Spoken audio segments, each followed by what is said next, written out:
Hi everybody, Eddie here. Going to do a weekly update on the market. It was an interesting week. We got rejection right off the bat. There was some Fed interest rate hike news, so that kind of spooked spooked some people off, and it started falling off again. But the good thing is actually holding a Fibonacci level at that 0.382 level. So this is a standard pullback level, and we were extended, right? So next week is going to be an interesting week because it's going to decide which direction it's going to go. Right now we're in no man's land, so I'm back to more cash. A lot of the positions that I opened last week, some worked out, some didn't. So the setups were good. It's just that there was no momentum. So I took that as a hint to go back to cash till things start working again, right? Because when you start seeing setups and they don't work out, it means the market is not quite ready, right? So I went back to cash. I took profits on Tesla. Tesla was a good trade last week. And I got stopped out on quite a few of the chip names and some ARKG, I think. So we'll review some of that a little bit later on.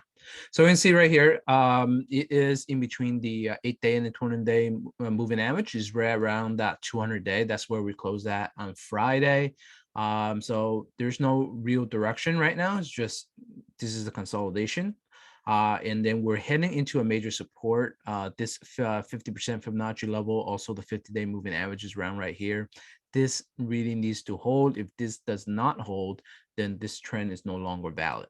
Okay. And if it does hold this area, we did have like a slight inside day on Friday. So on Monday is an easy trade. If it breaks above the top range, you go bullish. If it breaks below the bottom range, you go bearish. And then if you do go bearish, just aim for this area right here for a quick bounce. I'm still heavily just day trading. That's where my concentration is right now. I'm not really concentrating on swing trading. Last week, I kind of went small into some swing trades just to test the waters out, and it's not quite ready. So I'll be concentrating more on day trading until that changes. Right. Okay, so look at the Qs. Very similar story. We broke out this range, got extended, pull back at the 0.382, heading towards the 0.5% area. Needs to hold this area right here. Momentum is bearish, right? MACD's cross negative, RSI crossed the 50% line on the downside. So this could pull back and maybe find some chop here before going in forward, or it might actually just break down. So you want to pay close attention to what it does around that 0.5% Fibonacci level. IWM small caps, same thing, still in this range. It failed to break into the zone where it was trading at for the whole year. I got rejected. It looks very negative. Moving averages are crossing over. MACD is negative and momentum is going negative as well. So just want to see it to hold the bottom of this range. If it does not hold, this could be a bear flag on a weekly, and then it could actually break down further. So if you want to take a look at the weekly, right, it looks like a bear flag. It might come down to test this 200-day moving average down here, which was there is a gap here as well, which was the pre-COVID low. It could come back and give back all the gains of the past year, right? So that potentially is what it looks like on the weekly chart. So it might be coming down. So don't be trading those small caps just yet. So ARKG last week it was really good setup, stack moving averages, nice base. It was good risk reward play. So I was aiming for about this range right here at the 200-day moving average. I went in, and then we got that interest rate hike news from the Fed that they might be raising more rates faster, and so the market sold it off, and then it broke the moving averages. So I got stopped out once it broke the moving averages. So that's one of my exits right there. ExxonMobil. So this one is working out. So I was talking about that we were in this rising wedge right here. We did break out. I'm aiming for this range right here at the top, and then might go higher after that. See if it picks up some momentum. So MACD cross positive, squeeze is being on, and volume start picking up a little bit on the bull side. So that's a good range. You can see right here on the consolidation, there was very low volume, which was a good sign. I would like to see on the rise to have more volume like this on the upside, so that people are still buying. Right, so that's what I'm wanting to see, and I am aiming just for the highs right here, and then I'll probably take some off and then see if it'll break above, and then if it does not break above, I'll take the rest of it off. Right, Nvidia, so this one did not work out. So we had the breakout and it was right here consolidating, looked like it was going to go, and then we have this big engulfing red candle which choked me out, and then I got stop out right here. Good thing I did. If you didn't get yourself stop out, you would have bigger losses. You held on to it, right? So in this type of environment, you really have to take those stops seriously. If you don't take them, this is what happens, even on good stocks, right? And chips are a little bit out of favor right now.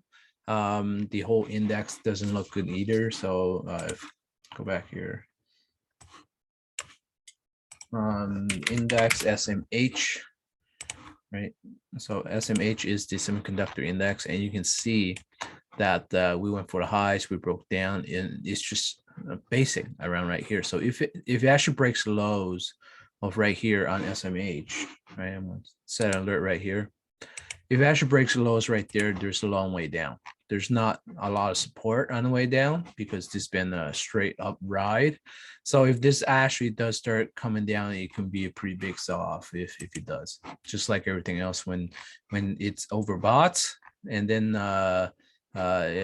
people churn flavors, it tend to come down quite fast, just like growth names back in 2020 and 2021, right? Went straight up and then straight down as well.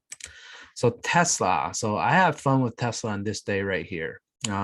So I bought it on this consolidation, and then I bought this break, and then I just keep moving my stop on the way up. And then on the next day when it hit my target, which was 1150, I took majority of it off, and then as you start coming down, I set my stop at 1120. 1120 or 1130, I forgot, and I got stopped out on the way down. So when I got stopped out, look what it did. It went straight down, right? So this is why it's important to move up your stops and lock in profits, especially when you're trading just shares. It's easy to do. So I just keep raising my stops on the way up, and then as soon as you start turning, I'm out. I lock in my profit, and I avoid this big sell-off right here. Microsoft, it was set up for a run and then it failed. So Microsoft, I didn't get stopped out Microsoft because it was a small position. I'm just going to leave it, and then what I'll do is I'll actually just buy more once it finds a bottom. I will hedge it if next week we start coming down. So I'll hedge it, and maybe I'll just buy a put spread and have the spread from here to down here at the bottom range. Just to give myself a little bit of protection on the way down, and then I'll see what happens afterwards. Right, in Google, same thing, right? We have that one pop up, and then the next day it start falling over. So I did get stopped out of Google. I only have a little bit of shares on it. It's still in play though. It's still in play. It could reverse back up. But everything is broken, so it is pretty negative. But if on Monday we have the gap up, most likely you'll make it like an engulfing bullish candle right here, and it could reverse back up. But just in case it doesn't, this is your support right here, right down here. And if that gets broken, prepare for the index to really come down, because these Microsoft, Alphabet, Facebook, all of that, all the FANG stocks, once they start breaking down, most likely the entire index will go with it. So you want to be very careful and keep a close eye on these stocks. Bitcoin, so Bitcoin got rejected on a 200-day moving average. So I drew this last week. Look how exactly played out, right? It hit the 200-day, got rejected, came back down to the 50 right now, and it's kind of holding right here. So yeah, it needs to hold this area. If you hold this area and reverse back up and then break this 200, break that 50,000, we're going up. If it doesn't, it may come all the way back down, and this trend's no longer valid, right? This cup and handle pattern would no longer be valid. See, last time we did a cup and handle right here as well. See a cup and handle, and then the breakout, right? So this is what I am looking for around right here as well. Cup and handle. It might shake some people out before the breakout, so just watch out for that. Just make sure it doesn't break below the bottom right here. I would say about keep an alert on about 35,000. And then see if he holds that area, and if it does, most likely the next try we'll break this 200, hit to 50,000, break that, we'll go to 60, and then two new highs there. So all right, so that's the update for this week. I'll see you guys in Discord. Make sure you like and subscribe to our channel. Thank you.